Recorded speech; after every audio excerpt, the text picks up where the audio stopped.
Yeah, alright, man. Um, yeah, I'm gonna do a video about NFTs. And I haven't slept for I don't know how long, but as you can see down here, no, wait, down here, it's actually 5:54 a.m. for me, and I have school in 2 hours and 20 minutes. So, yeah, a big shout out to me for actually doing this. But yeah, I thought, why not? There's so many people that's just confused in this space that don't know what the fuck to do. They're just running around in circles and losing their money. And so did I when I first started out. I lost so much fucking money and I was about to quit. But then I decided, fuck it, I'm gonna start researching. And I did, and here I am right now.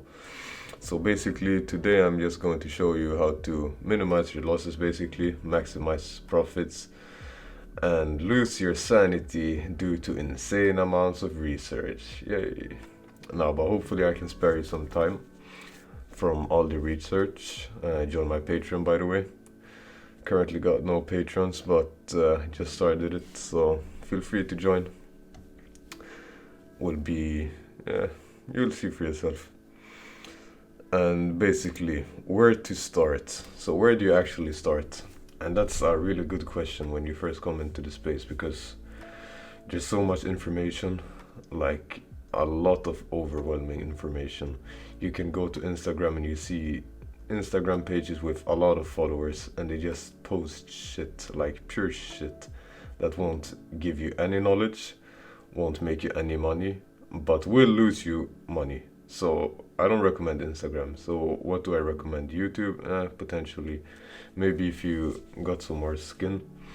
But I would say Discord channels where people are actually friendly, like alpha groups, and Twitter. Follow names that actually have some reputation behind them.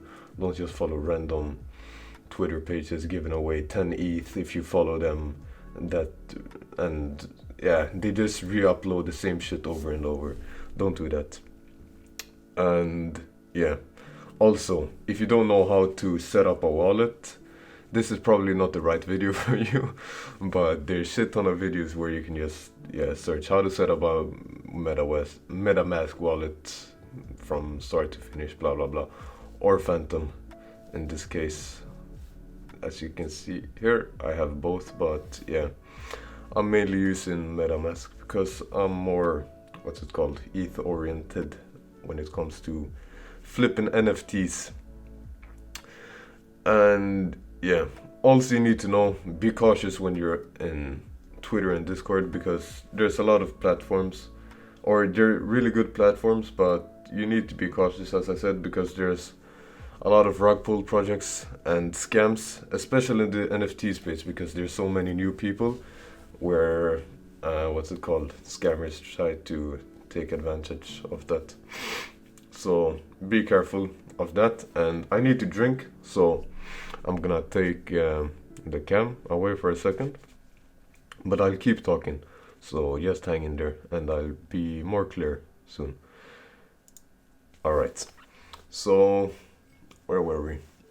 Yeah, exploiting new people in the space, etc. Yeah.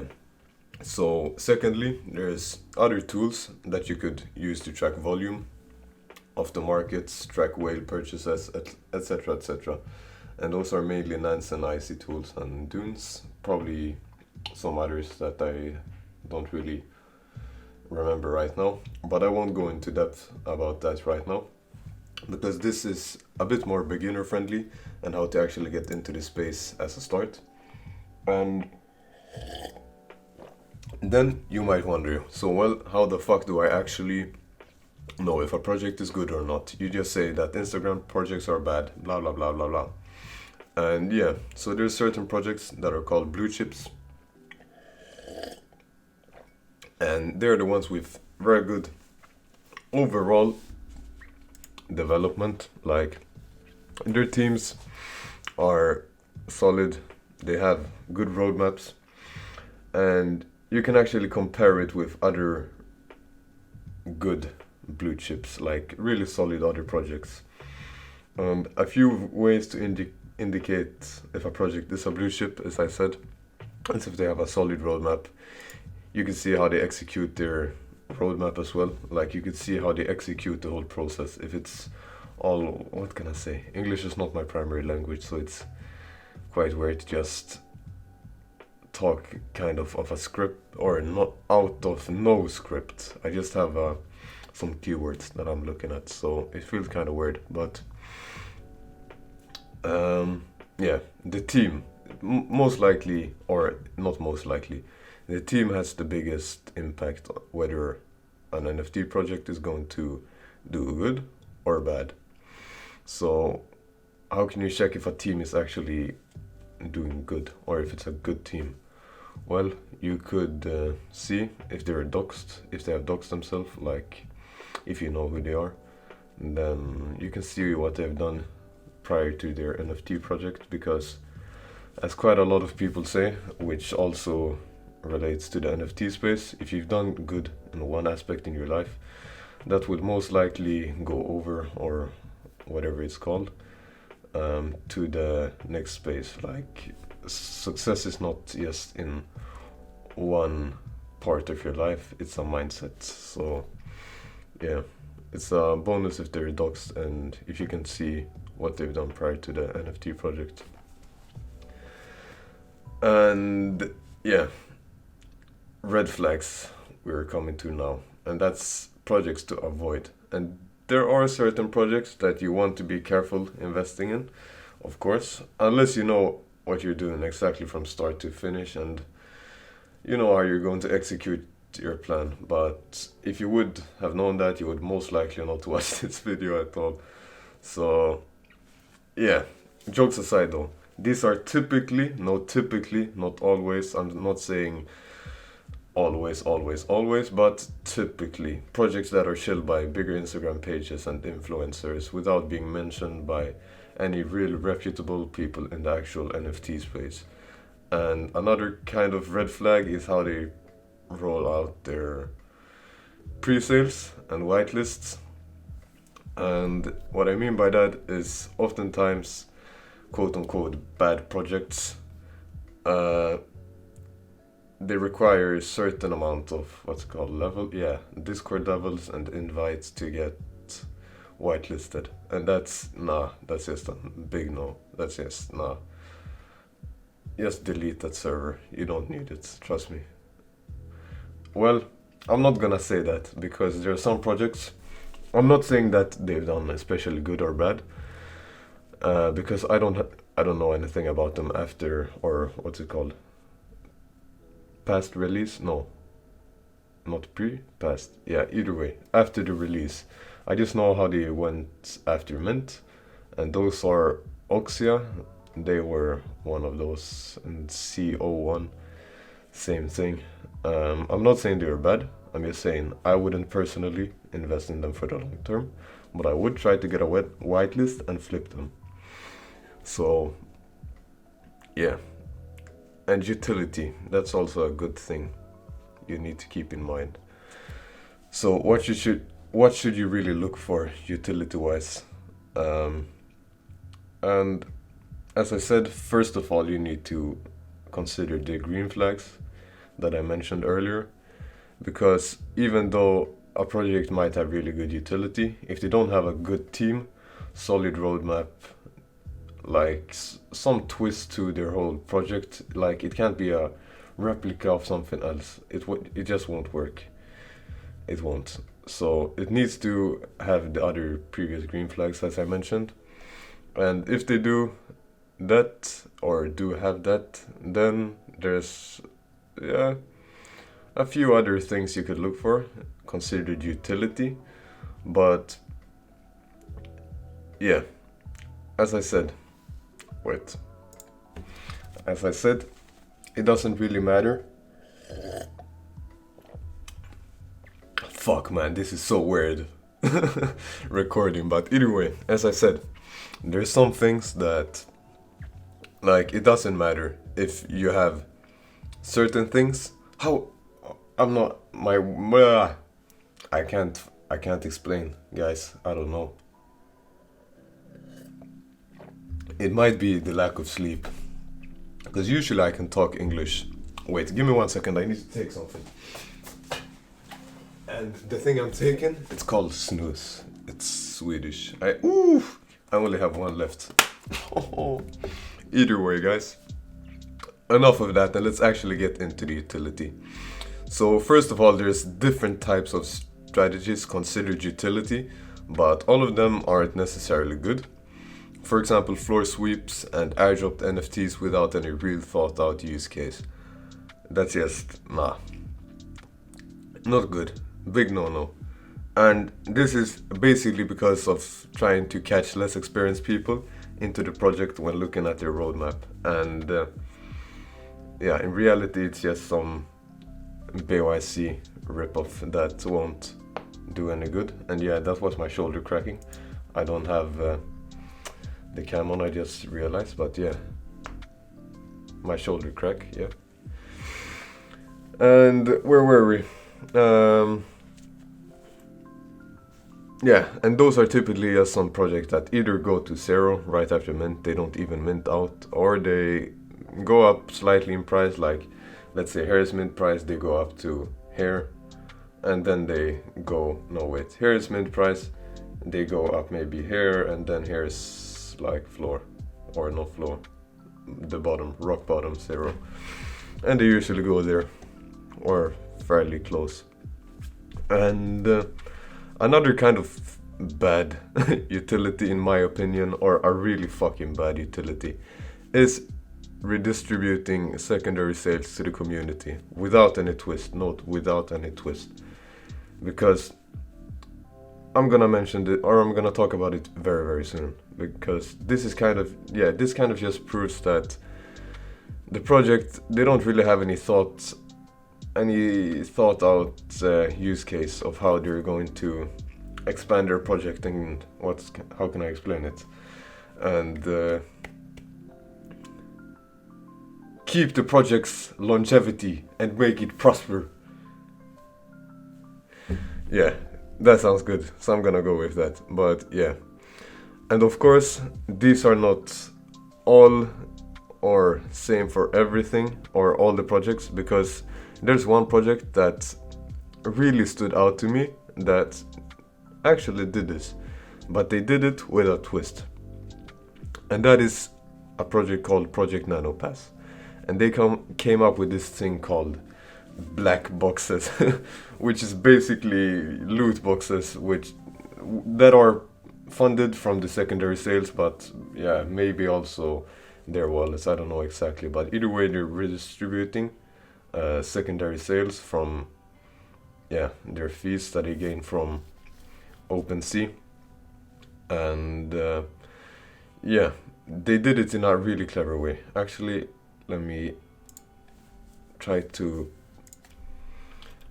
Project Nanopass. Yeah, I searched for P, you didn't see anything. Yeah, floor price. By the way, I'm just gonna do some quick chatting. So they minted out really fast. They went to 1.68.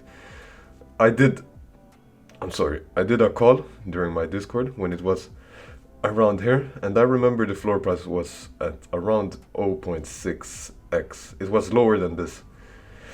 Floor was like 0.63, and I did a call. I said buy. It's not the hugest gain, but I knew this project has so much more to come. Also releasing their phase 2 with like some AI that you can level up and customize with clothing, etc. Either way, website. Let's go to the website. No, I do not want to do that right now. And as you can see, black boxes. They did this really good because what's inside? Mysterious nanopasses have been smuggled into our world by agents 0 and 1. Once a week, these passes are able to breach the network and plunder data fragments from within. By pure chance, an anonymous engineer cracked their code and developed 5,555 passes. And they are the nano passes that I mentioned before. So basically what you get is black boxes with loot, which can either be whitelists on other projects, it can be data fragments, it can be NFTs as well. And I've seen some NFTs actually be quite valuable. Very, very low chance though, but it can happen, so I'm just telling you. But either way, to not stop the progress of the video, I'll keep it at here. Because, yeah, I just wanted to mention them because they truly have an honorable mention of how to make a twist on something that's not good. Because redistributing secondary sales usually isn't good, but they did it in a good way. So I'll give them their props for that. And let's just go back to the normal OpenSea page while we chat. And back to my key points. And yeah, other utilities that in general might be a bit better choice are launchpad projects, which basically give you access to whitelists, etc., and DAOs, and in some cases also projects that create utility tokens for the projects. And this is especially more effective if the project has some bigger names behind them, and you know that the token value will actually have some longevity and not just go up and then to zero. Because there's some projects, like if there's a project, let's say we go into OpenSea right here, explore stats, rankings, and let's just go last 24 hours volume. Okay, Hape is a really good example for what would be good of a token, but let's say something with high value that isn't or what's it called, particularly good for the long term. Let's just say Boss Beauties. I don't know about this project, I haven't heard of it to be honest, so I'm not gonna say anything about it that's bad, but let's just consider this as bad. I'm not saying it's bad because I haven't done any research about this, so don't take my word for it. But let's say this project with some volume makes a token, and maybe it has volume, but if no one wants to buy from the project, like let's say activity is really low. Right now the volume is higher because volume obviously picked up, but let's say it was one sale every second hour or once every fifth or sixth hour, then there would be no demand for the project, and then the token would just be completely useless as well. So basically for bigger projects or more solid projects, that can be really good. And now let's go to the next point. And these are a bit more controversial projects, and they are quick flips. And if you want to make a quick buck and don't really bother supporting projects without any genuine vision, you could go for these types of projects. And they're typically the ones heavily shilled and marketed projects without any solid roadmap, which I mentioned in my red flags. But some of them can still do good, as I said. Oxia Origin and CO1, for example. I'm not saying these specifically are bad, because I know Oxia Origin, for example, if they execute things properly, it could go really good for them. But let's just say a project that has taken the same path as them, started out as an Instagram project and got heavily shilled.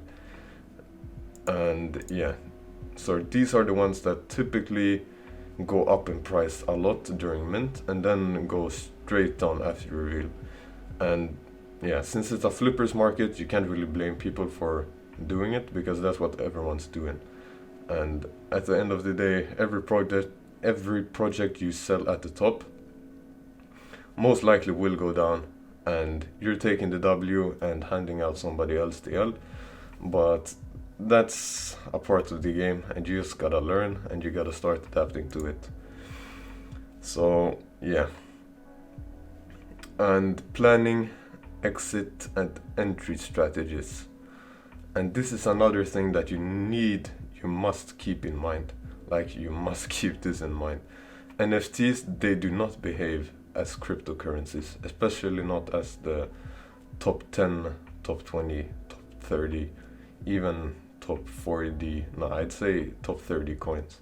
Like, there are usually, if it's a dip in the top 20 to 30 coins, they usually recover, but NFT projects, they usually don't recover if they hit their bottom, because NFTs, they behave in a different way, as I said.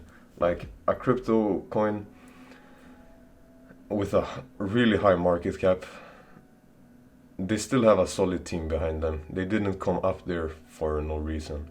Like, it's just a temporary dip. But NFT projects, if they hit the bottom, there's something else that will take over their spot. So do not enter NFT projects that do not have any volume that's going down, because most likely you will not see them recover. So it's just a very, very, very dumb choice. And I know this video was quite, what can I say? Actually, let me go to translate.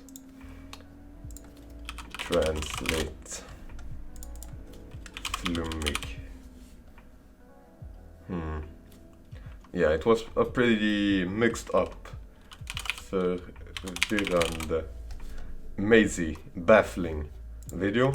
But as I said before, it's 6 a.m. right now. I haven't slept and I have school in 2 hours. Like, no, 1 hour and 55 minutes. My first lesson starts in 1 hour and 55 minutes.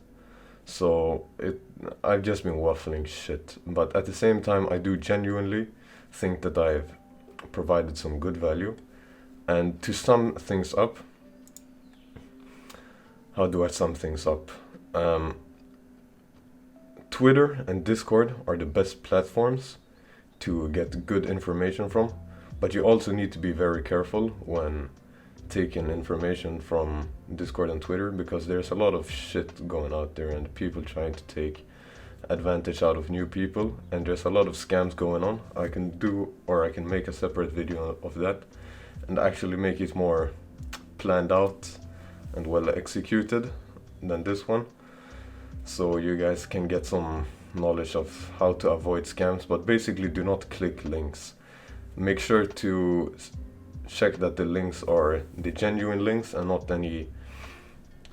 don't have any weird subdomains and shit that can grab your token, or yeah, like Discord token IDs and MetaMask seed phrases. No, not seed phrases, but yeah, seed phrases actually, because I know there's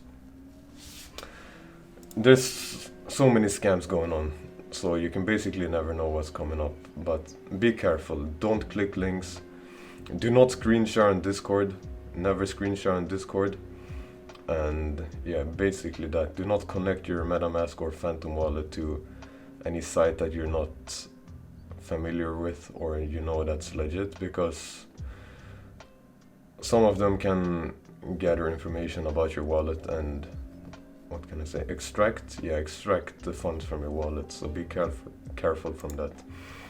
And yeah, blue chips, green flags. If a project has a solid roadmap that sticks out to other projects, that would possibly be considered as a blue chip. But you also need to you have to have been in the game for a while to separate good from bad roadmaps and projects, because as I said earlier, if you just come into the space and there's a project saying they will airdrop free NFTs after they've launched, blah blah blah, it can look good to a new eye, but in reality, as I said before, it's just a rip-off of Bored Ape Yacht Club or something, and it most likely won't work out. So be careful when doing the research, and yeah, don't fall for the invite things in Discords unless you plan to mint and then sell it like right after mint, because then usually you won't take any big losses. And if it's a heavily shilled project, you can still make a lot of money from doing it. And utility wise, yeah, as I said, be on the lookout for bad utility. Do some more research on DAOs and tokenomics of projects and how they're planning out their roadmap, how they execute the whole thing. See if the project has any twist to it. See if any big like NFT influencers are talking good about the project. That's still helping a lot. Even if it's not a really, really good project, like even if it's just a vibe project, if many big NFT influencers like the project, it can still do good. And an example of this is, actually I'll bring it up, the littles. And this is a project that's, what is the floor at right now? 0.61. So this is actually pretty good considering it's, yeah. I remember when it came out, it was around the 0.5 mark, 0.6, and then it went down to like 0.3, yeah, 0.3. But now it seems to have gone up again. And this is a project that's a good example of just a vibe project. They don't have any solid roadmap typically, or that I'm aware of at least. But it's still a cool project. Like the art is, it's chill, it's cool, and the people involved are also people involved in the NFT space, which also brings value to it because they know, or you know, that the community inside is a community inside of the NFT space, not just people coming outside of the NFT space going into Vibe and talk about coffee, because most likely that won't happen or do any good. But this is a project that still does good, as you can see. So yeah, I'm kind of waffling now again, but yeah, I think I'm gonna keep it here for now, to be honest. But if you took in what I said, like keywords of what I said, I think you should have been able to get some knowledge, even if you're new. And if there's anything that's unclear, just comment, because I'll very happily respond. And I'm sure if I respond to comments, my brain has some more time to process what you're asking, and I can give a better response than if I'm just chatting off out of nowhere. Because as I said, I don't really have any script. I just have key points with small, yeah, key points. So yeah, and I'm very tired. But I still hope that you guys got some knowledge and value out of this video. And yeah, if you have any comments, just comment. And if you want me to make any specific video and be more clear about a certain topic, just write that as well. As I said, whatever it is, just leave it in the comments and I'll happily respond. But for now, yeah, I need to get ready for school since I start in very, very soon. So yeah, guys, peace out.